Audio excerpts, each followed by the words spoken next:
with a big round of applause. So எல்லாரும் ஒரு பெரிய கையத்தட்டலோட அந்த நேம் அன்வீலிங் வந்து நம்ம பண்ணிடலாம். Once again, congratulations to the whole team, John Amalan and Saranya. பெரிய பெரிய வாழ்த்துக்கள் உங்களுக்கு.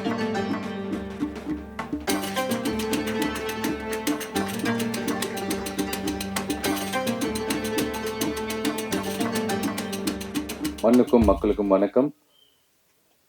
பத்திரிகை நண்பர்களுக்கும் ஊடக நண்பர்களுக்கும் மேடையில் அமர்ந்திருக்கும் புதிய தயாரிப்பாளர்களுக்கும் என்னுடைய மனமார்ந்த வணக்கம்.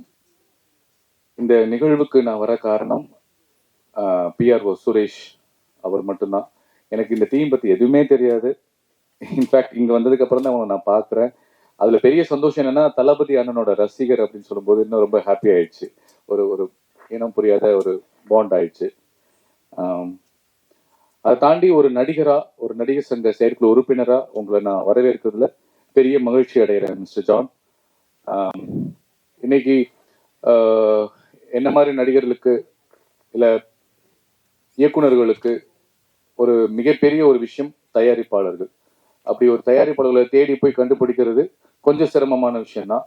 ஆனா நாங்க அப்படி ஒரு தயாரிப்பு நிறுவனத்தை உருவாக்கிட்டோம், நாங்க தயாரிக்க ரெடியா இருக்கோன்றத ஒரு பத்திரிகை முன்பு வந்து சொல்லி படம் தயாரிக்க வரேன்னு சொல்லும் போது ரொம்ப ரொம்ப பெருமையா இருக்கு, சந்தோஷமா இருக்கு. உங்களுக்கு நான் சொல்ற அளவுக்கு எனக்கு அட்வைஸ் அப்படின்னு சொல்ல முடியாது. நான் என்ன சொல்றேன்னா, இப்ப தயாரிப்பு நிறுவனத்துல வந்து தயாரிப்பாளர் சங்கத்துல வந்து நிறைய அனுபவம் வாய்ந்தவங்க இருக்காங்க. ஸோ அவங்கள போய் சந்திச்சுட்டு நீங்க இன்னைக்கு இருக்கிற மார்க்கெட் என்ன, எந்த ஆக்டர்ஸ்க்கு பிஸ்னஸ் இருக்கு, எந்த டைரக்டர்ஸ் கிட்ட நல்ல நல்ல ஸ்கிரிப்ட் இருக்குன்றத ஒரு நிறைய மீட்டிங்ஸ் நிறைய பேசி இன்ட்ராக்ட் பண்ணி ஒரு ஒரு கன்க்ளூஷன் வந்ததுக்கு அப்புறம் நீங்க அதுக்கப்புறம் ஒரு டீம் ஃபார்ம் பண்ணி ப்ரொடியூஸ் பண்ணீங்கன்னா பிஸ்னஸ் பண்றதுக்கு எளிமையா இருக்கும்னு நான் நினைக்கிறேன். அண்ட் என்னதான் ஒரு படம் தயாரிச்சாலும் இன்னைக்கு ட்ரெண்ட்ல நான் சொல்றேன், இன்னைக்கு ட்ரெண்ட்ல வந்து படம் தயாரிப்பதற்கு ஒரு இன்வெஸ்ட்மெண்ட் இருக்கு அப்படின்னா படத்தை ரிலீஸ் பண்றதுக்கு ஒரு இன்வெஸ்ட்மெண்ட் இருக்கு. முன்னாடி அப்படி இல்லை. படம் தயாரிச்சா போதும், யாராவது படம் நல்லா இருக்கும் போது டிஸ்ட்ரிபியூட்டர் வந்து வாங்கிடுவாங்க, நமக்கு ஒரு சேஃப்டி இருக்கும், மினிமம் கேரண்டி இருக்கும், அடுத்த ஓடிடி பிளாட்ஃபார்ம்ல நம்ம வித்துடலாம் அப்படின்னு இருக்கும். ஆனா இன்னைக்கு நிலைமை அப்படி கிடையாது. நல்ல படம் எடுத்து அது ரிலீஸ் ஆகி அது படம் ஓடினாதான் சேட்டலைட் ஓடிடி நம்ம பிசினஸ் ஆகுது. உங்களுக்கு தெரிஞ்சிருக்கும், தெரியலனாலும் நான் இங்க தெரியப்படுத்த வேண்டிய கடமை இருக்கு. இன்னும் எத்தனையோ ப்ரொடியூசர் புதுசா வரக்கூடிய ப்ரொடியூசர்ஸ்க்கும் நான் இதை நான் சொல்றேன். ஏன்னா நான் இப்போ ஒரு படம் சாயாவனம் ஒரு படம் நடிச்சுட்டு ஒரு 1.5 2 years ஆச்சு. இந்தியால தி பெஸ்ட் படம் லிஸ்ட்ல வந்து என்னோட படம் செலக்ட் பண்ணாங்க. Kolkata film festival, international film ஃபெஸ்டிவல்ல, சென்னை ஃபிலிம் ஃபெஸ்டிவல்லையும் ஸ்கிரீன் ஆச்சு. பட் வியாபார ரீதியா இன்னும் நாங்கள் ஸ்ட்ரகிள் பண்ணிட்டு இருக்கோம். அது உண்மைதான், அதை ஒத்துக்கிட்டு தான் ஆகணும். இன்னைக்கு மக்களுக்கு நமக்கு பிடிக்கிற படத்தை எடுக்கிறத விட நமக்குன்னா டெக்னீஷியன்ஸ், ஆக்டரோ இல்ல ப்ரொடியூசரோ இல்ல டைரக்டரோ நமக்கு பிடிக்கிற படத்தை எடுக்கிறத விட இன்னைக்கு மக்களுக்கு பிடிக்கிற படத்தை எடுக்கிறது தான் புத்திசாலித்தனம். ஏன்னா இது வியாபாரம். ஸோ அதனால நான் மீண்டும் மீண்டும் சொல்றேன், வெல்கம்.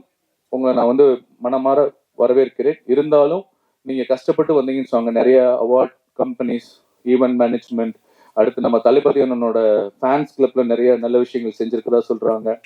ஸோ இதெல்லாம் நீங்க சிறுக சிறுக சேர்த்து வச்ச பணத்தை இதே மாதிரி நாளைக்கு ஒரு சக்சஸ் மீட்டும் நீங்க நடத்தணும். அதுக்கு நீங்க கஷ்டப்படணும், ஈஸியா கிடைக்காது. எப்படி கஷ்டப்படணும்னா, கொஞ்சம் ஆல்ரெடி அனுபவம் வாய்ந்தவங்க கிட்ட போய் நீங்க உட்காந்து தெரிஞ்சுக்கிட்டு பேசி முடிவு பண்ணீங்கன்னா கண்டிப்பா நம்ம சக்சஸ் ஆகிறோமோ இல்லையோ ஃபெயிலியர் ஆக மாட்டோம். அதுதான் நான் உங்களுக்கு ஸ்ட்ராங்கா சொல்றேன். அகைன் உங்களை வெல்கம் பண்றேன். தைரியமா வாங்க. சினிமாவுக்கு உண்மையா நேர்மையா பக்தியோட வந்து யாருமே இதுவரையும் தோத்து போனதே இல்லைன்றது நான் பெருசா நம்புறேன். மீண்டும் மீண்டும் உங்களை வரவேற்கிறேன், தமிழ் சினிமாவுக்கு வரவேற்கிறேன். வாழ்த்துக்கள், வளருங்கள், எங்களுக்கும் வாய்ப்பு கொடுங்கள். நன்றி, வணக்கம். வந்திருக்க மீடியா அண்ட் ஃப்ரெண்ட்ஸ் எல்லாருக்குமே பெரிய பெரிய வணக்கம் அண்ட் தேங்க்யூ ஸோ மச். சின்ன விஷயம் அப்படின்னாலுமே எல்லாராலையுமே கொண்டு ரீச் பண்ண முடியுமா அப்படின்னு கேட்டால் கண்டிப்பாக மீடியா சப்போர்ட் இல்லாமல் பண்ண முடியாது. ஸோ உங்களுடைய சப்போர்ட் எல்லாருக்குமே ரொம்ப ரொம்ப ரொம்ப தேவை. அண்ட் இன்னைக்கு ஐ எம் ஸோ ஹாப்பி நான் இங்கே இருக்கிறது.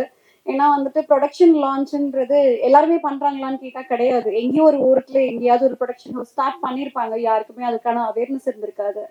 ஸோ இவங்க வந்து முன் வந்து ஓகே நான் வந்து இந்த மாதிரி படம் எடுக்கிறதுக்கு ரெடியாக இருக்கேன், எங்களுடைய ப்ரொடக்ஷன் ஹவுஸை நாங்கள் லான்ச் பண்ணுறோம் அஃபிஷியல் அப்படின்னு சொல்றதே வந்துட்டு I am very very happy for him. இண்டஸ்ட்ரியில் எல்லாருமே சாதிக்க முடியுதா அப்படின்னு கேட்டால் எனக்கு தெரியல.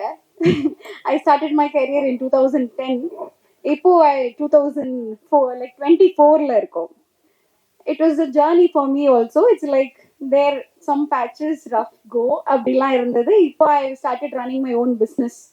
ஸோ மூவி இண்டஸ்ட்ரியில் இருந்த வரைக்கும் எனக்கு பிடிச்ச எல்லா விஷயங்களும் பண்ணேன். லைக் எனக்கு என்னென்ன கேரக்டர்ஸ் பிடிக்குமோ அது மாதிரி தேடி தேடி நான் போய் பார்த்து பண்ணேன்.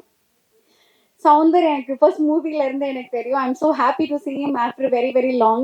ஏன்னா நம்ம என்னதான் கூட நடிச்சிருந்தாலுமே தினமும் போய் நம்ம யாரையும் மீட் பண்ண போறது கிடையாது. இந்த மாதிரியான கேதரிங்ல பார்க்கும்போது இன்னும் ரொம்ப சந்தோஷம்.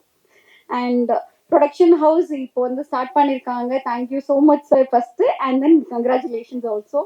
அண்ட் நீங்கள் officially you are going to launch award function அப்படின்னு கேள்விப்பட்டேன். ஸோ அவார்ட் ஃபங்க்ஷன்ன்றதுமே எனக்கு தெரிஞ்ச வரைக்கும் இட்ஸ் வெரி வெரி இம்பார்ட்டன்ட்.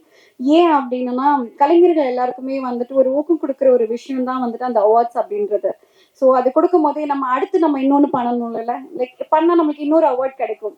வீட்டில் அதை திரும்பி பார்க்கும் போதே அது மேலே வந்து ஒரு ஆசை வரும். ஓகே நம்ம அடுத்த ஸ்கிரிப்ட் நம்ம செலக்ட் பண்ணும் போது இதை விட பெஸ்ட்டாக இருக்கணும் அப்படின்னு ஒரு ஆசை வரும்.